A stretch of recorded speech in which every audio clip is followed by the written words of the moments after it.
Tuesday. I don't know what else to do. I know some cities do them on the same day, some cities do them before. Just putting that out there. Welcome. Okay, I assume we're live. Welcome to the agenda briefing work session. We're going to review the agenda and talk about some other items. The agenda for the March 28th council meeting. And who's chairing it today? Rachel Wood is going to Wood? handle All right, you're the agenda on deck. review. Okay, if you would, take us away. All right, and we do have both a dense agenda for Tuesday's council meeting as well as a very dense agenda for today. So I'm going to try to go through this really quickly. If I skip over a consent agenda item that you want us to cover, please feel free to say you have questions, and we can pause and go back to that item if you have questions. By way of quick reminder, we do have a budget work session scheduled starting at 3 p.m. on Tuesday, followed by the business meeting. So going into the agenda for the business meeting, there are currently no proclamations scheduled.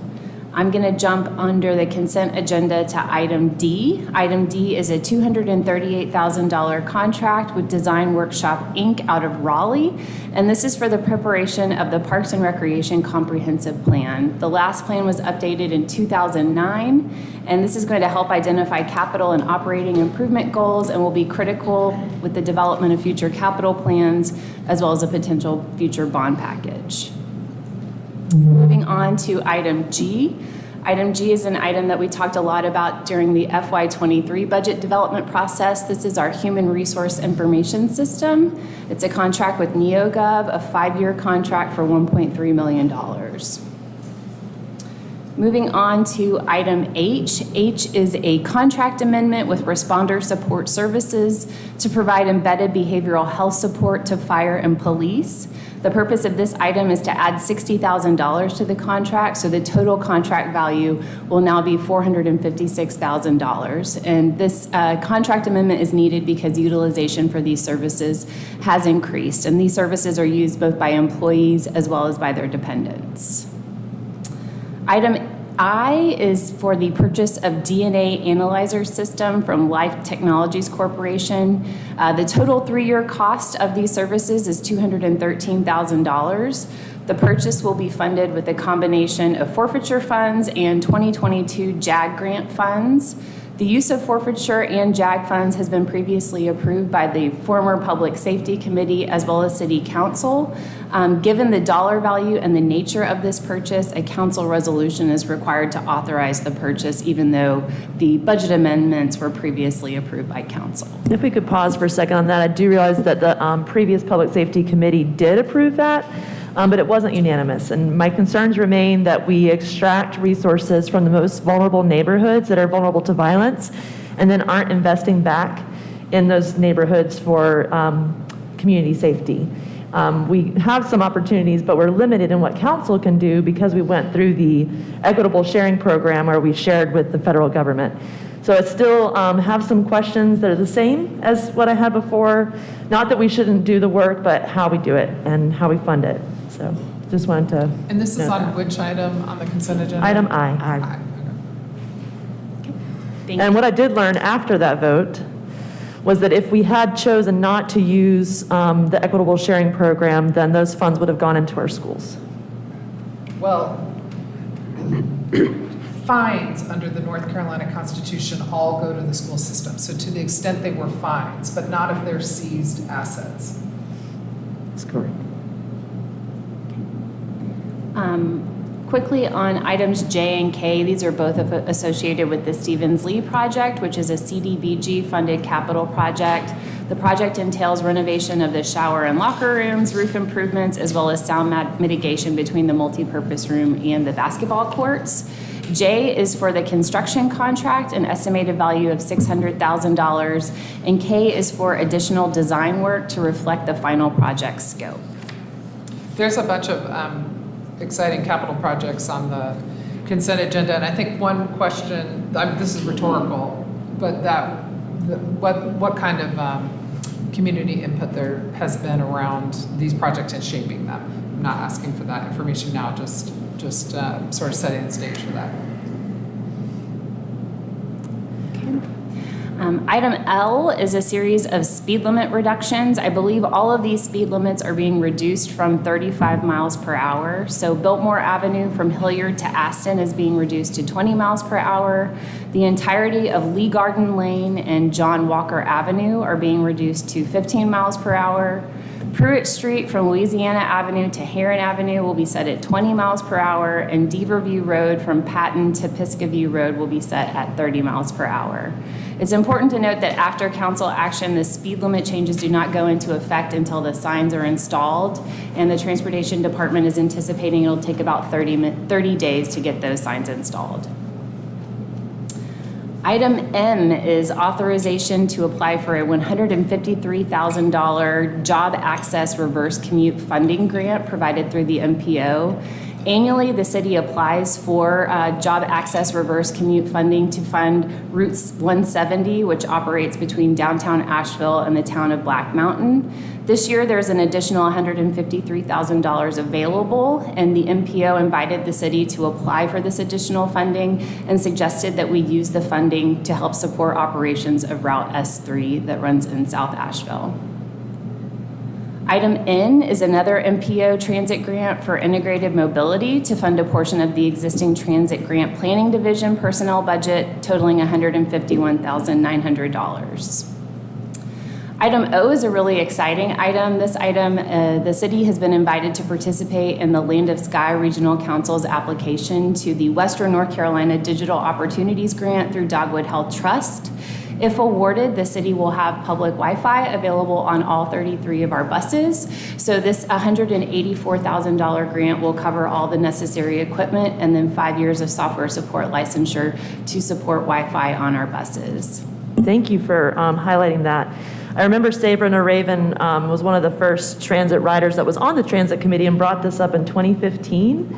And now that we have Wi-Fi at the transit center, I do see people using it, especially to plan their routes. So that can be really helpful. If we might go back to item B for the Walton Street Park improvements, I had a couple questions. I was just there on Tuesday with a family with young children, and the hills are so fun. If you don't know how to skateboard, you can just kind of use it as a sled on the sidewalks, and it was such a lovely time in the early spring. What I'm wondering about is, what are the ways that we're working to engage the residents in the construction or contracting around this project? It's a pretty big number. We've actually got Dee Terrell here today, so, or Jade, either one. You want to answer that question? So we're talking about a walking path and the basketball court repaving, and I wasn't sure if there's a way to contract with local people. There was also, those survey results were great. Thank you for linking to those. It showed there was a lot of desire for a mural and placemaking through that too. So, Madam Mayor, Council, we're at the beginning stages of this. We've gotten the survey results, so the community were very much involved in providing their feedback and the types of amenities they'd like to see improved at Walton Park. As far as getting the community involved in the construction piece, we'll have to have some discussion and talk and get creative about what that may look like. I mean, we are building capacity in our, when we do our RFPs, to be able to try to engage local, minority, women-owned businesses, and we've been trying to have workshops in order to help train folks how to be competitive applicants for those RFPs. Is right? I mean, that's, Absolutely. Yeah, so I mean, that's what I think. That's our business would be inclusion program. And that is inserted in the RFP process, yeah. Great. So if as we get closer to understanding what the design contracts, something like that, I would love to have a follow-up on that if it's possible. Sounds good. Thank you. Okay, so barring any additional questions under consent, we'll then go to presentations. Under the manager's report, Chief Zach will provide an update on 2022 crime data and response strategies, including recruitment. And then item B, Jade Dundas is going to provide an update on the Independent Review Committee. And we've got Jade here if there are any specific questions on what's going to be covered under that This item. is for water. Water. Correct. We might want the agenda to say water. Unless there's a link, if there's a link, then. you know, We can do that. that'll be self-explanatory. It's mine. Okay. So we'll get that updated, and unless there are any questions on presentations, I'm going to turn it over to Ben to cover public hearings. Thanks, Rachel. Yes, good morning, Mayor, Council. I'm going to cover the remainder of the council business agenda. I actually asked Maggie to display the map for this rezoning. I thought that would be a much easier way for me to describe it. This is property on Merriman Avenue. It's a rezoning request to rezone the back portion, so the Henrietta Street frontage from RM8 to institutional CZ. This was the site of a church. The church is no longer operating there, so this is now a vacant site. And I Well, think there's a church there. I think the church is moving out of No, the. I mean, the congregation is gone, but there is a Building. A building, Building. yes, Yeah. yes, there's a building there, but yes. Correct, I'm sorry. What this conditional zoning does to the rear of the property is it would allow, there's a building on the Henrietta Street frontage as well as surface parking that exists. And what this is intended to do is allow a different type of use in that building and that associated parking. The staff's worked with the applicant, and so in the area that's proposed for the CZ zoning, there is a limited range of allowable uses, so it'd be limited to a residence, to an office, those types of uses. And that also has a condition that requires the surface parking to remain and be ancillary to that potential future use. So it's pretty narrow in its scope on the Henrietta Street frontage. The staff has worked with the applicant on this. The staff is recommending approval of this request. However, it did go to the Planning and Zoning Commission at their March 1st meeting. P&Z did recommend, or they had a motion to approve that failed on a 1-6 vote.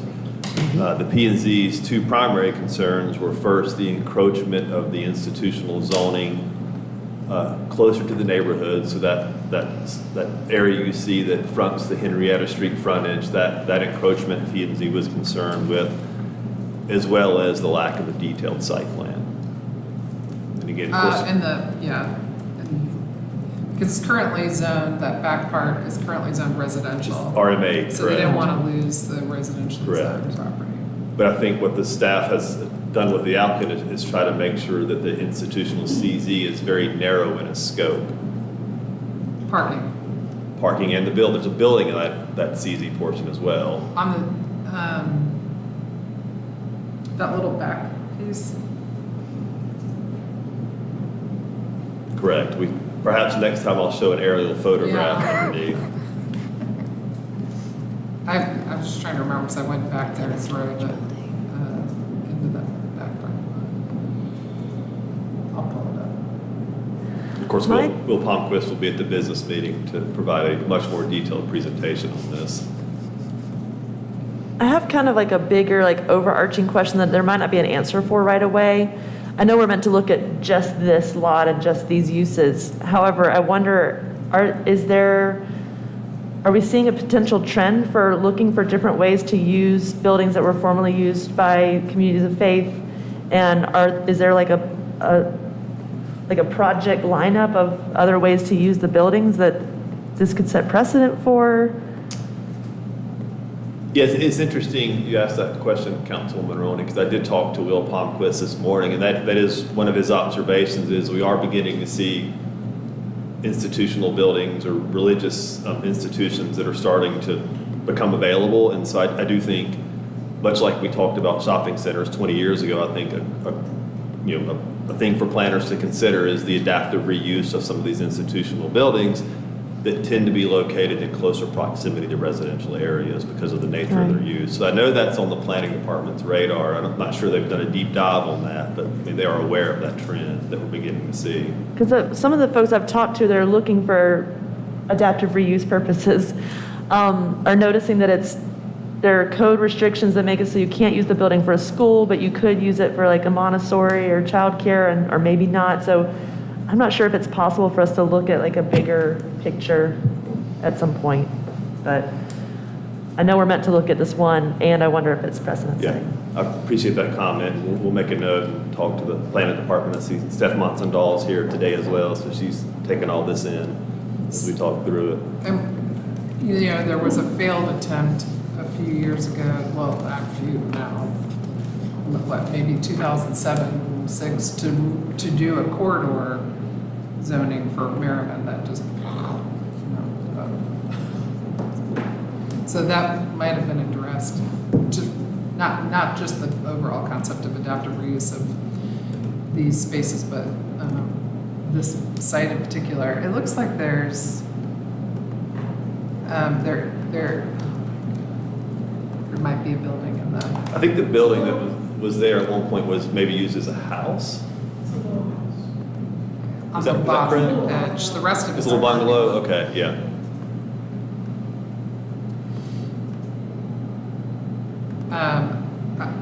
I have some concerns about this rezoning, but nothing we can resolve through Okay. any Q&A.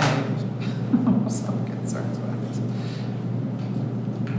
And that's fine, because it's not gonna stay up on the screen. All right, anybody have any other questions? Okay, I'll keep moving. Our other public hearing for next week is consideration of the adoption of a South Slope, a South Side Neighborhood Vision Plan. That is was one of our projects that started prior to COVID-19 pandemic, and again, one of those that got stalled because of the events associated with that. And so we are now bringing this plan forward for public hearing and hopefully adoption. Generally, the plan does not call for any major redevelopment of that area. It rather seeks to build on some of the existing assets, as well as try to maintain or enhance the connectivity from that area to adjacent neighborhoods. Actually, the final draft of the plan was prepared in fall of 2022. There have been, over the course of the preceding months, some concerns that were identified by some of the adjoining neighborhoods. The staff have worked very hard and very diligently to work with those neighborhoods to try to address their concerns. I think the final draft of the plan does that, and I want to just take a second to acknowledge Sasha Bertinsky and Stephanie Monsandahl for their effort they've put into getting this plan, I think, to what is great for the city, great for the community, and great for the neighborhood. So I just want to recognize how hard they've worked in the past 6 months to get this to the finish line. The PD Council Committee recommended moving this plan forward to full council. The Downtown Commission also recommended approval, as well as the Planning and Zoning Commission. And of course, we have Sasha here today to answer any questions, but she will be providing a detailed presentation at your business meeting next week. Any questions on that? When you say business meeting, you mean the city council meeting? City Council meeting, the public hearing on Tuesday, she'll provide a presentation there. I know there's been a lot of community engagement around this. Something that came to my mind that may be connected and it may not. At the Reparations Commission meeting on Monday, Priscilla and Jai Robertson showed the Urban Renewal Impact website, and that quantitative meets qualitative data story where the city has some lots, but it doesn't accurately reflect every single lot that was impacted through the process. Is there zoning changes that are suggested in this that would potentially impact lots around city lots that were taken during urban renewal and redlining? I know there's part of there's a zoom out that's happening in the community conversation right now. It's not just like one of the 13 lots, it's like the 20 lots around that were piecemealed in and undervalued in the sales. So I know there's a bigger, larger conversation happening in community around that, and I'm not sure if some of the requests to press pause on this are coming from that desire for the bigger picture. No, the requests to press pause were mainly around neighborhood concerns around height and rezone, like what would it be rezoned to, some of the language in the plan. So we work with those neighborhoods to kind of reflect. I think we were all kind of on the same page anyway. It's just making sure the language really reflects and that we're all on the same, like that they're okay with the language. And we also changed the big map in the middle to reflect neighborhood boundaries, to acknowledge those. As for urban renewal, the south side, the East Riverside urban renewal area boundary was pretty large. It's the largest one in the southeast, I think. And for this plan, in the boundaries, it's really Ashland Avenue is the one part that was mostly affected by urban renewal. I think there were some properties around Cox and Ashland that maybe have been in the boundary, but nothing happened. So it was mainly the rerouting. It used to be called Bailey Street, then Ashland. So they straightened out Ashland. And as a part of that, they knocked down a lot of houses, changed the parcel lines. And so there, in the plan, there is rezoning recommended for that west side of Ashland, but it doesn't say to what. So the vision is really, let's work with the neighborhoods and property owners to figure out what's the best zoning. Right now, it's suburban zoning. It's office business or regional business. So that's why what we have there now are these buildings set back with parking lots in front, very car-oriented, very high speeds, so that's what you get when you put that zoning in place. So the vision is to make it more urban type zoning, reduce the impact on the neighborhoods, pay attention to that, make sure that we're doing transition zones. The larger vision of the plan is to ask the question and really challenges us to come up with strategies that as growth is happening in these business areas, or mixed use areas, I'll say, how do we make sure that we're not having spillover effects in neighborhoods and causing displacement, which is always an ongoing concern. So the plan doesn't have the answer to all those things, but it kind of challenges us to really look at that. Thank you for that. I know one of the themes of concern that I'm still hearing comes from the beginning of the conversation, which is, has Southside been engaged? I know Southside Rising was forming when this was just happening, but Right. also there's South Slope and Southside in here. So Right. have some of those conversations come to the front of engagement? Yes, more so, yes. So when we were starting this process, I was in touch with the folks doing Southside Rising at that point in time, and they basically said, we're not ready. Please don't try to come, we'll engage with you when we're ready. So now they've got their organization going. Stephanie and I were just there last week. Their boundaries don't overlap with the boundaries of this plan at this point. I think the conversations we had with East End kind of raised the issue for them about their own boundaries. But so we talked through some of that with them and what's the content of the plan and what's its intent. So. Thank you for adding that context. Sure.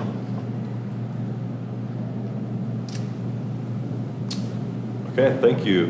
Next, under unfinished business, there's a resolution to submit to the U.S. Department of Housing and Urban Development for the allocation of the home ARP funds. As you remember, at your March 14th meeting, council received a presentation on this topic and conducted a public hearing, so this is just the subsequent vote for that item. Under new business, we have another plan for your consideration at this meeting. So this is the Municipal Climate Action Plan that our Sustainability Office has been the lead on. This plan is an update to the 2009 Sustainability Management Plan. Also, part of the purpose of this plan is not only to update that, but to bring together recent and newly adopted council resolutions around climate resiliency and climate justice. So this brings all that together into a document. One important thing to note is the scope of the plan is really focused on municipal operations and where there's opportunity to impact climate adaptation and mitigation. The plan has 3 primary goal areas along with 22 high impact activities. And also, which I think is an important part of the plan, is it recommends an implementation sequence that kind of factors in and makes the most out of our limited resources and sometimes competing priorities. The Sustainability Advisory Committee recommended approval of the plan. The Environment and Safety Council Committee heard a detailed presentation at their February meeting. This will go back to the Environment and Safety Council Committee meeting in March for them to make a recommendation to the full council. And of course, this will be at your next council meeting, and Bridget Herring at that meeting will provide you a detailed presentation. And she is here as well today to answer any questions. The one thing I'm still hearing a lot about that this seems to be resurfacing is our carbon reduction goals, how this helps us get there, how it ensures outcomes, and I think we should be unsurprised to hear some public comment during the meeting about this. I'm already getting emails, for example. So if we could start, I know this isn't like, this is the beginning of the plan, but I do think that we should be expected to address some of those issues around carbon reduction. Thank you. And then moving on to the last item. Just to clarify, in the presentation, to draw the Full line. council. Even if it's like, we are aware of our own stated goals and we are aware of the concerns of the community and how this might help us get closer to that would be something to add to the To conversation. articulate. Yeah. Yes, okay. Bridget, do you feel like that's doable? Yes, okay. Bridget says yes. It's the underpinning of the plan. It's to show our relationship and what we are doing to help Correct. address those goals. That's right. And last item on our March 28th council agenda is new business item, an ordinance adopting the fiscal year 2024 fees and charges manual. As council knows, we always take this step first in the budget process before adopting the full budget. The Policy, Finance, and HR Committee reviewed the proposed changes at their March meeting. The budget staff during that meeting is following up as asked to, and will be providing additional information. One item that was discussed at the committee meeting was our water fees in particular, and we have David Melton here today and budget staff to give an update on that particular aspect of the fees and charges manual. But at your meeting on Tuesday next week, budget staff will also provide a full presentation. And at that time, they're going to request council to take action on the proposed fees and charges. And that concludes my part of the agenda, and I'm going to turn it back over to Rachel. Thanks, Ben. So March has been and will continue to be a very busy month with council committee meetings. We had 2 committee meetings this week that I want to just briefly provide an overview of what was discussed. At the March 21st Housing and Community Development Committee meeting, the committee heard 11 presentations from 9 different agencies requesting CDBG funding. Later this month, HCD has a special called meeting where funding recommendations for CDBG will be made. Additionally, the Equity and Engagement Committee met this month. On Tuesday, they heard 2 advisory board annual reports. They heard from the Neighborhood Advisory Committee as well as the Human Relations Commission. Additionally, Brenda Mills gave a status update on the exciting work of the Community Reparations Commission. And I'm going to let Deborah cover environment and safety. Okay, we will be meeting on March 28th at 11 o'clock. There are about 4 items for the agenda. You've actually heard a number of those as part of the discussion of the council agenda. The first one is the municipal climate action plan that will be, reviewed again and action taken. We hope to move forward to full council. This committee will be hearing about the Comprehensive Parks and Recreation Master Plan. We hope that there will be a vote to move to full council to select the firm to do the plan. And then we will have crime and data update by Chief Zach. He will be doing this for the committee and then a repeat of that presentation for the manager's report. And then lastly, we'll be having an update on the community responder program, and that is the street outreach program partnership with Buncombe County and the community paramedics initiative, and that will be only for information about a pilot project that we want to launch, hopefully beginning of May, and running for about 30 to 60 days so we can understand the logistics, how each of the initiatives complement one another, and cost estimates and lots of other initiatives to launch the program. Could that then also move to the full council Yes, under the ma'am. manager's report just to give us a Sure status? can. I will say, just sort of anecdotally, in talking with Claire, who's heading up the county's community paramedic program, she kind of said, took like a year to work out to see what was really needed in terms of the scope. So, And that's great, because Well, no, I mean, I just- essentially we can leverage. yeah, well, hopefully that'll shorten your time period. Absolutely. But I just wonder if 30 to, I mean. As a pilot, because again, we're trying to Yeah. complement and supplement what they're Right. doing versus starting a whole new initiative. Yeah, I mean, I guess we just have to see. Yes, ma'am. What they determine after that time period. Okay. And I'll be really interested to see kind of where we dovetail with. It seems like they can get a lot of time-consuming calls when they're dealing with wound care and other situations that sort of tie up the whole team for hours and or parts of the team. Anyway, just And part of this initiative is we want to be a lot more proactive. Like, we want to get out early in the morning, patrol late at night, and this will be firefighters Yeah, that are doing yeah, this, with to see if we can address those issues before they become Yeah. critical. And, I mean, we're going to need to have, as I work with, and I know Kim's been working with Hayek, and I've been working with the subcommittee looking at shelters, and we're touring every single shelter in the city and county, and it was interesting to see Rescue Ministries has an embedded clinic that operates 2 days a week, but not at night, not, early, not in these times where you When we might need need an them. EMT on the street. And they're not obviously dealing with but they're just dealing with people who are visiting them on site. And I understand Haywood Street's gotten a grant to enhance or to support, they have a respite care facility for people who've come out of the hospital. And no question. But we certainly know that we need to have a conversation again with HCA about what kinds of support they can provide in community around health issues as they do in some other cities that they operate in. Anyway, it's been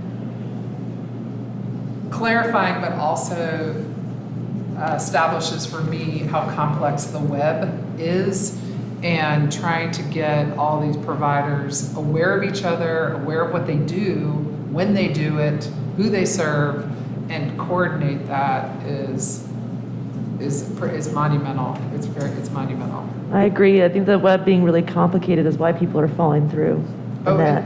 Absolutely. And as one provider said to us, this is our lane, we do this, and one of our staff leaned over and said, we're just missing some lanes, because we have, folks that are doing a good job in their lane, and they're, dedicated to their lane, but we have folks that need services and there's no lane. So, it's incredibly complicated. And I think part of the value of the homeless initiative, the report that was done, is really highlighting the need for the tremendous amount of coordination and collaboration and data, so that we can understand where those gaps are and provide appropriate resources. Because now we're just kind of guessing at what our needs are and how to respond. And that's why I think this trial piece for the Community Responders Initiative is so that we can have more and more information about who's out there and what their needs are. And I'll turn it back over to you. Last committee meeting of the month is March 29th. We have a special called Housing and Community Development Committee meeting. Several items on the agenda. First, Sasha Vertunsky is going to provide an update on the Housing Trust Fund application process and provide some high-level details on the applications that we've received. At the April HCD meeting, the committee will actually be making recommendations to full council regarding funding levels for those applications that we received.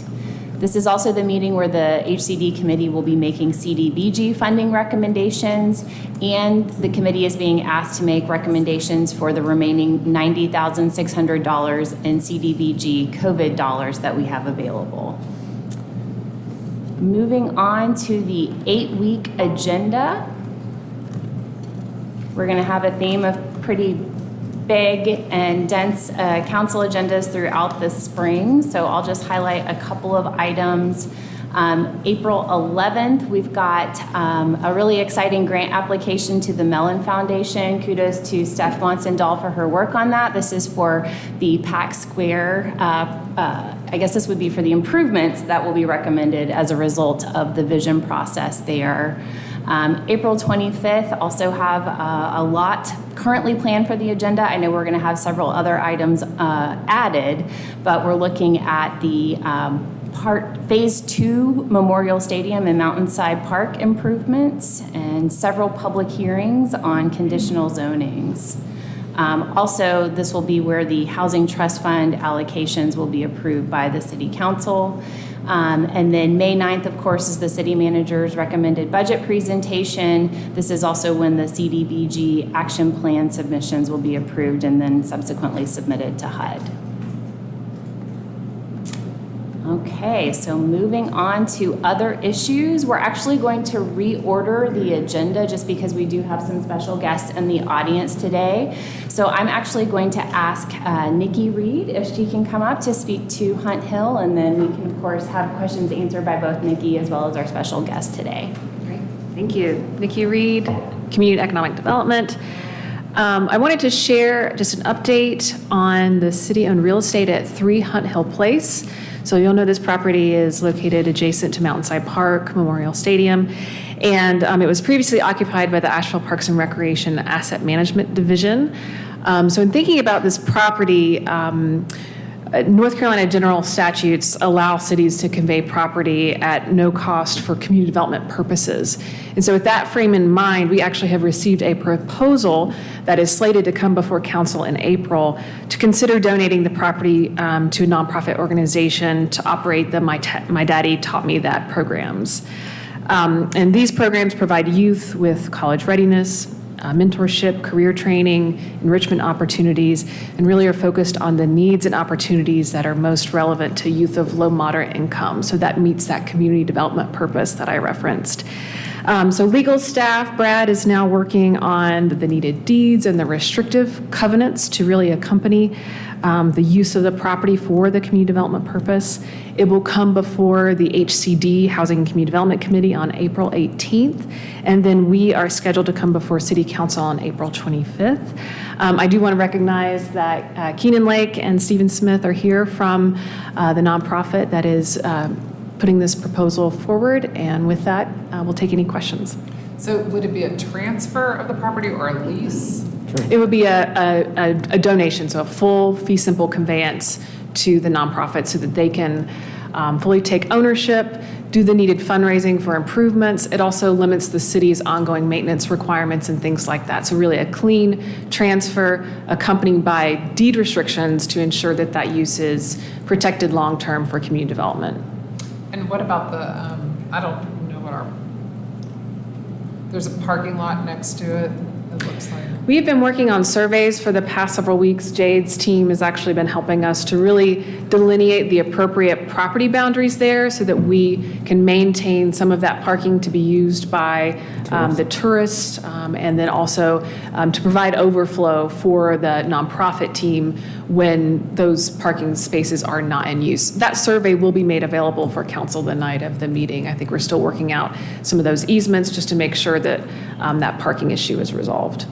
And it's not, the building's vacant, or will be vacant? Will be. I think it's close. Yeah, we are, I think, I heard the flooring went down in 81 Thompson Street, the new space for Parks and Rec, just this week. So I think that is in process. And we do believe that by the time council votes and then we have a transaction date in the future, we'll make sure that all of those logistics are coordinated appropriately. Yeah, it looks, because we own the parcel to the rear too. Mm-hmm.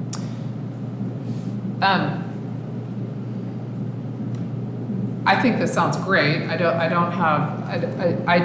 just recalling other groups approaching us about the use of city property, and it was a little bit of a knockdown, drag out. I think the primary issue there was that it conflicted with the city's programming of the properties. I'm thinking of Stevensley and after-school programs and things like that, where we've turned down groups that have wanted to use, so. To I'm just- fully use the building. Yeah, so I'm just sort of wondering if we're gonna hear, how come we didn't get a chance to do our program there? You knew we wanted to do it at Stevensley. What, that's all I'm Right. just, how can we make sure we've explored that? We can talk about that and have that ready for council. So we thought about that, discussed that at great length, and made, I think, some of the strong linkages from a policy perspective and goal perspective that particularly Public Safety Committee and at the time, Environment and Safety Committee now, made in terms of our goals to work with youth, to do crime intervention, and quite frankly, the group came to council and we said, you all said, how can we help? And they said, we need a facility. And staff went to work on it. And this facility became available in a community that has historical Black links and linkages, and looked at this as a true win-win, not only for the community and the nonprofit, but we think for the city as a whole, and youth in particular. I vividly remember that conversation and the ask being ways to partner funding and space.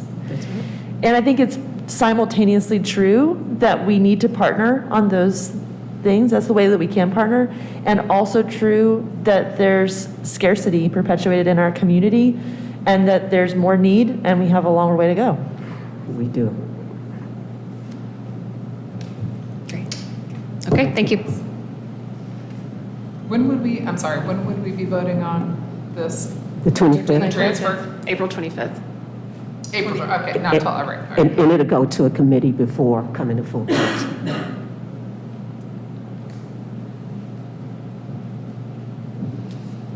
Okay. So first of all, thank you.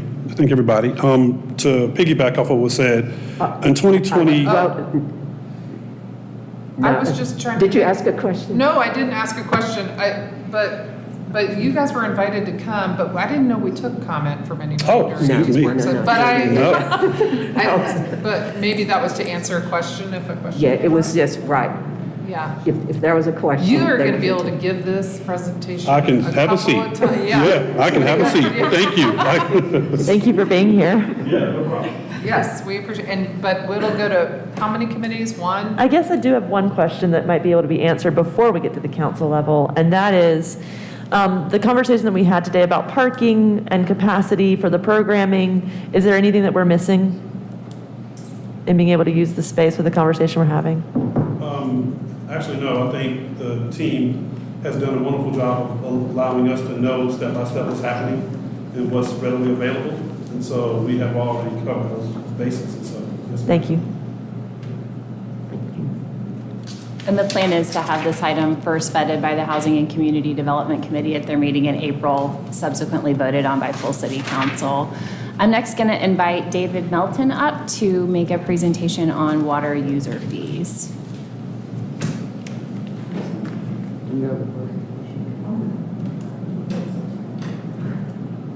I can wing it. That works. Okay, let's go to the next one, and then while we get the presentation, we don't have the presentation ready yet. So let's jump to the next one. Then I'm going to invite Jess Foster to discuss purple bags. Good morning, Mayor and Council. Jess Foster, Sanitation Division Manager in Public Works.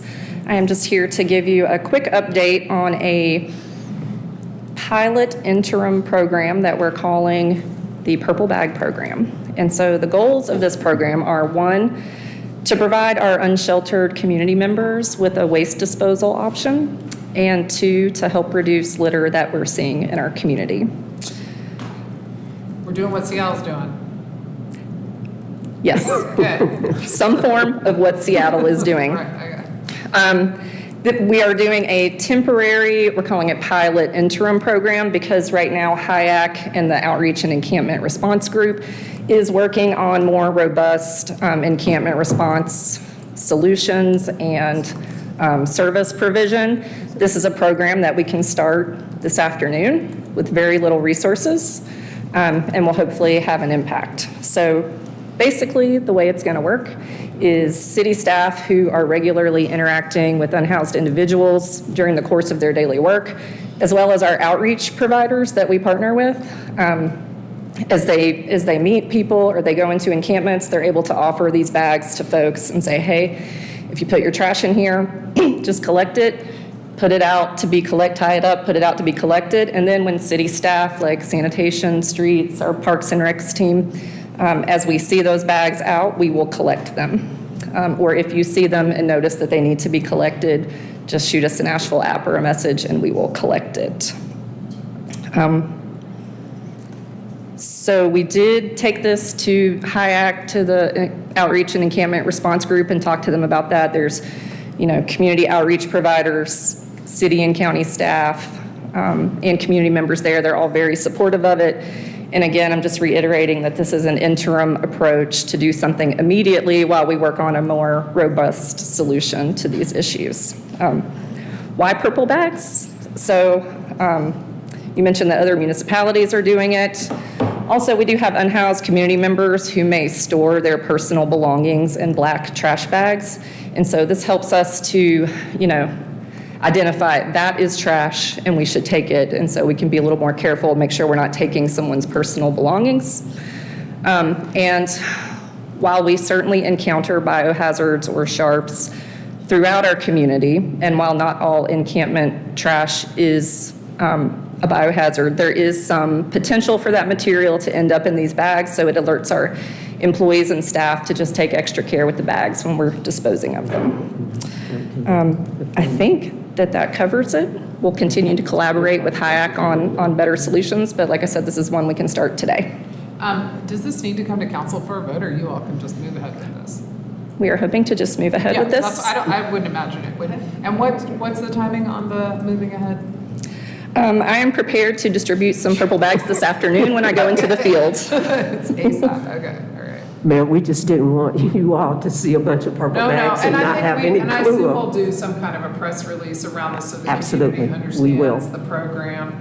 But yeah, I actually, when we were doing the point in time count, my group, we were discussing this model used in other, I knew about Seattle, I don't know who else, I'm sure somebody else is doing Tacoma. It's a catchy thing in Washington State. I just wanted to ask a question. Now, even though, like you said, you'll drop those off at homeless Sandra, could you get closer to the mic? Okay. I know you said you'll drop those off at different homeless communities and things like that. I'm just wondering, how does the public can the public play a role in that as opposed to maybe asking for purple bags themselves if they want to do cleanups and leave these bags on the side of the road for pickup? How would that work? We have alternative ways for our community members to participate in litter cleanup. Like typically we wouldn't ask community members to go into a homeless encampment to do cleanup. But we do partner with Asheville Greenworks, so people can get supplies from Asheville Greenworks like bags, vests, pickers, and do community litter cleanups. And we're also doing another Asheville Spring Sweep in April. So community members are always welcome to contact sanitation or reach out to Asheville Greenworks if they want to do a cleanup. Well, no, but what I was trying to figure out is, can they participate in the purple bag? Because, you still see bags, different Do you mean bags. like picking them up? Well, say for instance, even though we put those in the homeless places, so that they can actually, I'm just wondering if the public, if there's some way that they could to utilize these bags and to put, trash in on the side of the road for pickup. Like if they just. If I might say my experience cleaning up with Asheville Greenworks is they have Asheville Greenworks has a bag that flips sides so that it's trash in one and recycling in the other, and the goal is to reduce recycling from the waste stream. But if you just have a plastic bag that's black, because I think I also was curious about that, you're saying that some folks may use that as like a water barrier for their Right. personal belongings? So this is specifically for The purple- people that don't have another option to dispose of waste. Correct. right? We're trying to use these purple bags specifically for unsheltered individuals who don't have any other method to dispose of their waste. We do have other bags that we can provide to community members who want to pick up regular trash on the side of the road, and those may be clear bags or like the orange style DOT bags, and we can provide Okay. those. I was just wondering if that was an option too, because maybe Sure. people would just. I wonder though, because some folks may have that same question, is there a way for us, like in a press release, might it be beneficial to point to our partnerships that do neighborhood pickups? I know there's 4 in my neighborhood that are coming up this year. If we're doing a spring sweep, are we doing it citywide? Is there like a plan to coordinate? Just a reference, if people want to volunteer to do Right. community cleanup. Yeah, we'll work on a press release for that. Cool. Great. Okay. That way you can provide the Addition. bags, different try to, you know. But I wonder, maybe this is part of it. If, let's say that somebody's walking past a busy area and they see a purple bag, is there something the public should do, like an Asheville app, to make sure it gets picked up? Yeah, if they want to put in an Asheville app or email or call us, we'll collect it. But our folks are out on the streets every single day, and so we definitely know when we see it to collect it. But if they want to report it, if it's sat there longer than they think it should, then they can report it. Okay. And I just wanted to commend Public Works and Jess in particular for the proactive way that they are trying to address this issue with interim solutions, long-term solutions, and luckily we have a little bit of funding. I think we can get a bit more aggressive in terms of the cleanup. And I know this is a huge issue for council as well as for the community, and so we are kind of taking baby steps, but I think with their leadership, we're going to get there. Thanks, Jess. Thanks, everybody. And thanks, Greg.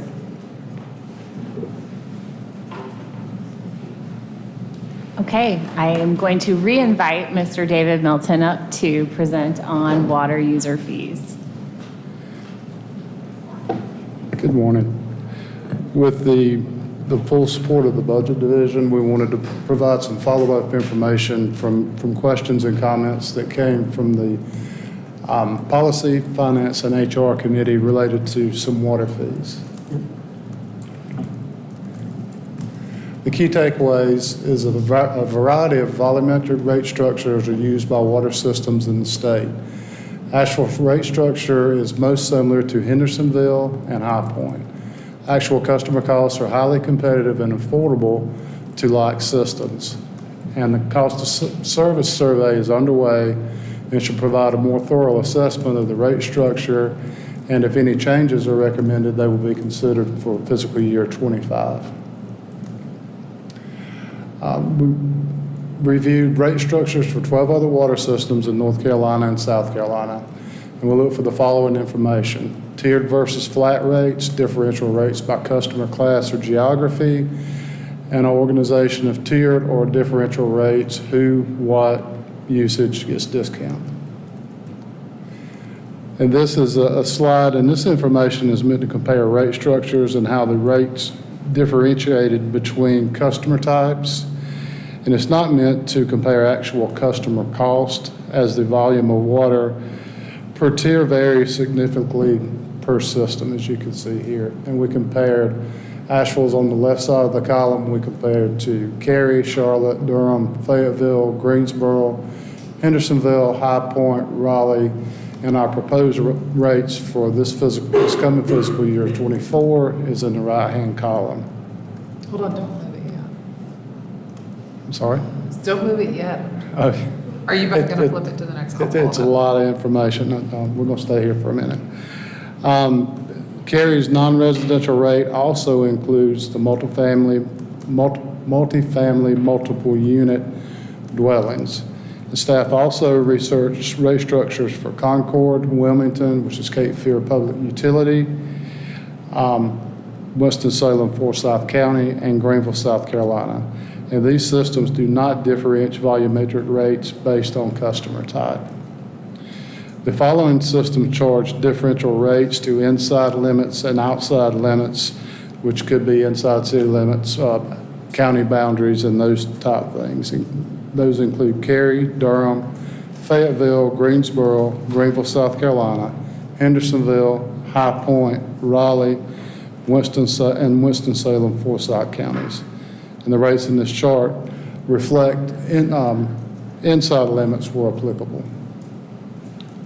So this presentation isn't linked to our, Right. No. so I'm not understanding the tiers. Can you, of the residential customers, can you explain what those are? I think you. I can, and as you can see, Asheville, we have one flat rate We don't for have all, it. Yeah, for we all have residential one. Yeah. customers. And Charlotte's a pretty good example for this. They have a tiered rate. So It looks like most of these cities do, except High Point. So the first rate on there is a set use of water, and it can be, we'll say like 8 to 10 CCF. Then as their usage goes up, the price they pay It's based on the usage. Okay, Exactly. so the more water you use, the more you get charged per gallon as you enter the volume. Okay. Right. So if you're in Charlotte and you're using a lot of water, they're gonna start charging you $10.08. Yeah, you're going to pay more, which this rate structure, So it rewards people that don't use as much water. Right, Which we right. don't do because we have a lot of water. Yeah. I mean, that's really, am I not supposed to say that? That's really why we do it. I mean, we'd lose a lot of money if we did a tier system because we have so many people that don't use. I think our average usage is on the low side for residential customers. and if you drop down to the bottom, you can see irrigation and pretty much across Could you the, get closer to the mic? I'm sorry. And in the bottom tier where irrigation is noted, you can see that most of the cities, Asheville included, charge a higher rate for irrigation, which is mainly around landscape and those type uses. So our non-residential, we do have a tier. We go down, which seems to be the norm in the tier. So the higher volume you use, you get a discount, whereas for residential customers, you get an increase in cost. And for us in the non-residential, the tier is only for commercial and manufacturing. And that is why when we do our rate study, we are going to look at this very carefully, because I think that's kind of been the concern is. Sure. It's certainly my is the- primary concern, Yes. because when I'm looking at the bulk discount, it's like, ours is looks steep. I mean, these are the 12 that were chosen. Yeah. Then So the number- what if we, I mean, I know we can't snap our fingers and change this overnight because it has a dramatic impact for certain users. But what if we did look at changing this? And we've got some slides Okay, we're getting that work to through the- that. yeah. Yeah, we I want to look at changing it. It's just that we want the data, the information before we Sure. kind of make the change, and we will have that in early summer. Late summer, early fall. Okay, of this year. Yeah. And just for another point of clarification, under non-residential, number one is our multifamily, which would be our apartments and those type multi-unit dwelling units. Is it anything else like hotels or They fall within the commercial number two? typically. Wow, they get a pretty discounted water rate. You said. Yes. Okay. And once again, I did bring this up in policy and finance, but from my experience working in the hotel industry, not all hotels have their own laundry service, but some of them do, and that may Some send it create a out, some- differential in water rates. Yep, exactly. But, so, I'm sorry, can you go back to that? So, Okay. so it's interesting how many cities, Cary, Charlotte, Durham, Fayetteville, they just have one flat non-residential rate. And that's it. So that would capture, does that capture for them multifamily? Or do some of them have multifamily in their residential? Only Cary. Or only Only Cary, Cary is yeah. multifamily. Yeah, this, Now, if we that's had, to compare. I'm realizing we may not, this answer may be on the next slide, but it doesn't tell the whole story of like what the impact is of these differential rates. Like, is it 60% of Fayetteville's water rate is residential or non-residential? Like, Yeah, we don't have. this is great. This definitely adds to my understanding. So thank you for this. I would love to see this sent to the full council so we can look at it, not just on the screen. We will definitely do Sure. that and apologize for not having that linked at this meeting. And we do have it for Asheville, what you're asking for. That's on the upcoming slide as far as our breakdown Yeah, is. it's hard to compare it though, apples to apples, if they have different users in different categories. I mean, you know, if one city puts hotels and multifamily in a residential rate, for example, and we have it in a non-residential rate, I mean, that's hard to compare. Sure. And that's a lot of the Probably have to variability. pull out some users and do. Yeah, and I think that's why we wanted to wait till we get that study done, because that will clearly, And the study is doing a deep dive into, can you just describe Yeah, I that? can. And it's a cost of service survey, so we're looking at all the rates and fees. Tap fees is an example of one of those that we're looking at that hasn't been adjusted in several years. And we've expanded the scope of what the consultant's doing for us to look at the rates too. and so, you know, part of your bill is your capital fee, or whatever we call it now. So it'd be interesting to see, I mean, because you could have a city that seems to charge a lot less on the user side, but they have a higher capital fee. So the end result is the bill is, I mean, because people pay, the bill is what Sure, people care about. sure. They don't- Right. they don't, you know, they know what they're paying for water. And this chart only references volumetric rates, Yeah. Okay. so actual usage. Oh, I feel like we need to really work on this. We agree, Mayor. And we need to, it sounds like we gotta have the study done, but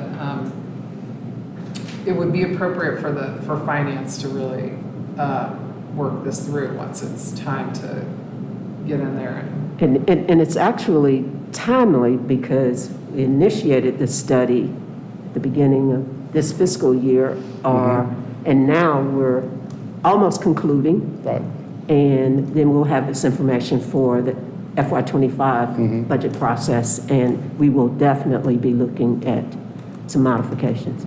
So, absolutely. We're good here? Yeah.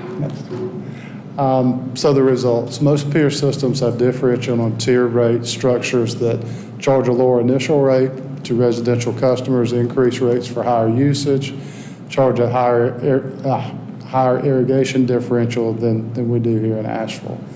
Asheville's rate structure is most similar to Henderson and High Point, which are Henderson, definitely, and High Point, pretty close neighbors.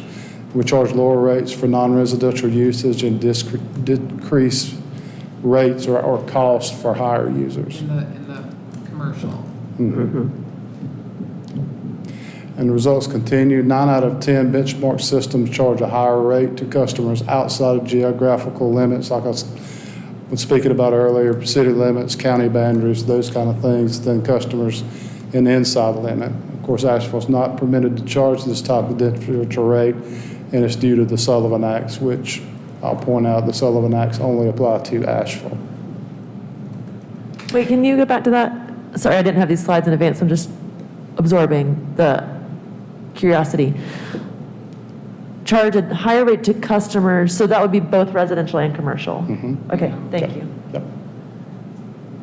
Not possible for us. And this is a chart of our current system users by class, and this is as of calendar year 2020. And Asheville Water Resources had nearly 60,700 customer accounts that consume 7.7 centrum cubic feet of water. And all these are in cubic feet or centrum cubic feet.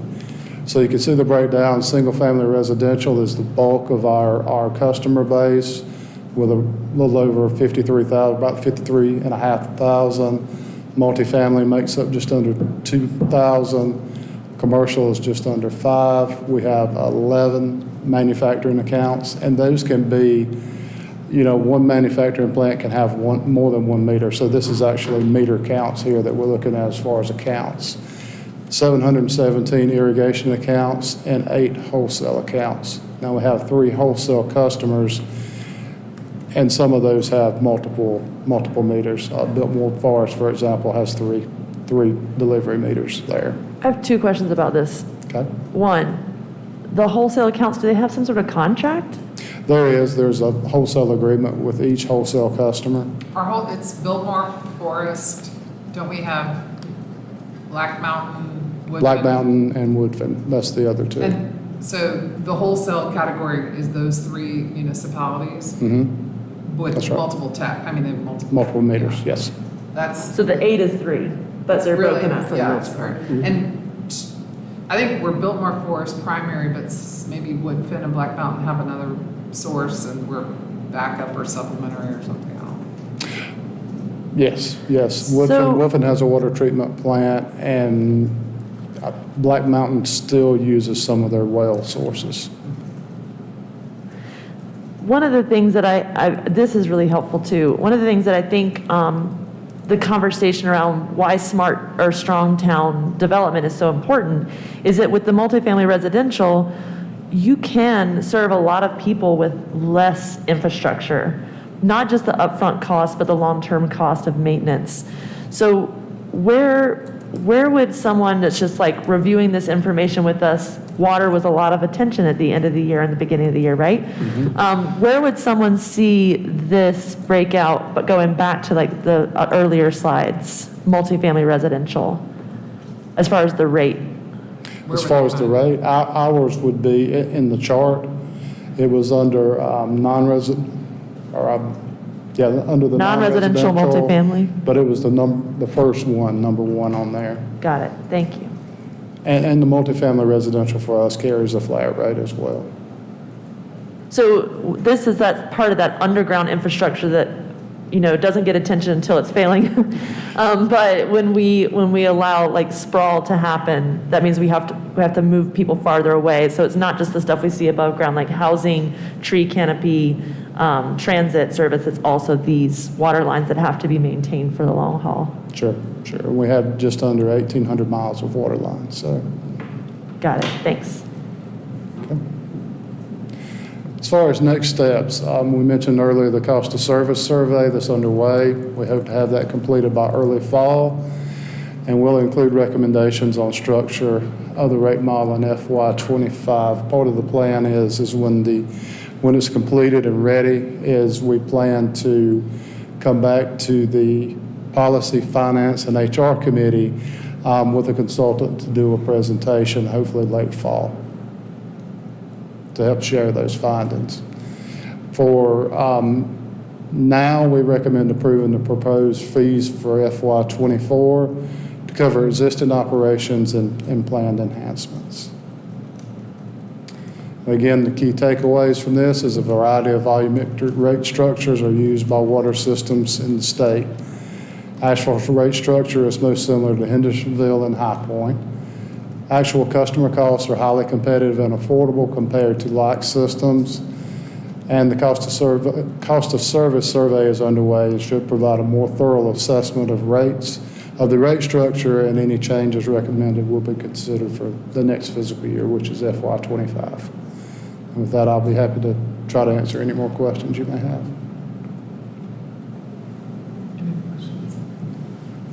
All right, more work. More work. Thank you. Okay, I'm going to invite Jessica Morris to provide a brief update on the Biltmore parking deck closure. Good afternoon. Excuse me, I'm going to read some notes that we got from Cape and Parking, who have done a really great job coming up with a good method to get in touch with folks parking at the Biltmore Garage. And this is related to the approximately 2-week delay for the closure of the garage related to the Moxie Hotel construction. So after this meeting today, there are a number of things that staff is going to do. We're going to do a press release. So I missed what the issue is. There was a delay? Correct. There's, yeah, sorry about that. I thought you already knew. Last it was in front of council, we voted to allow The contract. the, Correct. and there's something that's happened between that vote and Yeah, now. I'm sorry. I thought you guys had been updated on that, And but you know what? It might have been one of these millions No, of this is emails. No, ma'am. new news This is this new week. news. Okay. yeah, late breaking news. But yes, there's some construction delay, and so they've asked or requested that there be there's going to be another 2 weeks until that closure takes place. So we So it's not more time, it's just move the time Correct. period back. Yes, Okay, correct. Got it? And so a lot of previous communication had gone out saying that it was going to be happening now. So we are going to have to amend all those communications. And so we'll be sending out press release, email and text to monthly parkers, an email to the downtown business organizations, including the Downtown Business Association, the Chamber, Explore Asheville, the Block, et cetera. We will update the information on our website, and we will have social media posts that will be going out, as well as parking services staff is going to be going door to door to many of the businesses along Hilliard, Lexington, Biltmore, Pack Square, and Eagle, and the nearby condos as well. So I think we've got a pretty good plan to get that information out and continue to update businesses as that closure happens or gets closer. I guess my curiosity is around like, what's the budget impact? Because I know a lot of businesses and users had already made other plans, and now we're spending time going door to door, and then there's a deferred timeline, which I kind of expected was going to go farther than we anticipated. So do we have like an estimated change in the budget impact? If not, understood. Not at this time, but when Ken returns, I can talk to him about that and hopefully get that information to you guys. Thank you. Thank you. Okay, next on the agenda is an update on some director recruitment efforts. And this will be a real quick update. As council knows, we have vacancies and currently interims serving in the DSD director position as well as the planning and urban design director position. Both those recruitment announcements will be released tomorrow, so you're one of the first to know that. We expect to have those announcements open for about a month, so sometime in late April, we'll begin the process of reviewing applications and beginning to narrow the field, so to speak, to conduct interviews. So again, we hopefully will have those interviews happening in May and then be able to move forward and have new directors in place, and certainly by the time the new budget's in place. So if you're listening and you're interested, we will have applications out tomorrow for announcements. Thank you. Thank you, Ben. So last on the agenda, just wanted to let council know that there is a lot of work happening behind the scenes right now in response to the great work that happened at your March 2nd and 3rd council retreat. So you may recall back on March 7th, you got an email from Nicholas Beeman that consolidated all of the feedback that was received throughout the retreat. Since that time, staff has started working on looking at our current organizational work plan, budget requests for the upcoming fiscal year, potential work plan items for the next fiscal year, and identifying where there's alignment. We're also taking a look at those draft strategic goals that were prepared during the retreat, identifying which ones can be consolidated, which ones are already operationalized, and so we're working on all of that behind the scenes right now. We're also updating some of the visuals to reflect some of the suggested changes to the focus area, as well as the addition of the word climate to the previous neighborhood resilience strategic priority. So wanting to have some compelling visuals that help describe the relationship between those different elements within your strategic priorities and vision focus areas. We have an in-person management team meeting scheduled for April 17th, where we're going to preview and discuss all the materials internally. And then the plan is at the April 20th agenda briefing meeting, we're going to dedicate some time to do more of an in-depth retreat recap, get your feedback on suggestions to some of those consolidated strategic priority goals where there were several items that were really similar between the different breakout groups. And hopefully from that, we'll use that as not only the basis for the manager's recommended budget presentation, but also for finalizing our organizational work plan and upcoming council committee work plans for fiscal year 24. So just wanted to let you know there's a lot happening behind the scenes that you're not seeing right now, but we hope to have a really nice work product for you to react to and provide feedback on at the April 20th agenda briefing. And that is the conclusion of our scheduled material. Okay, any other questions or comments before we adjourn? Good.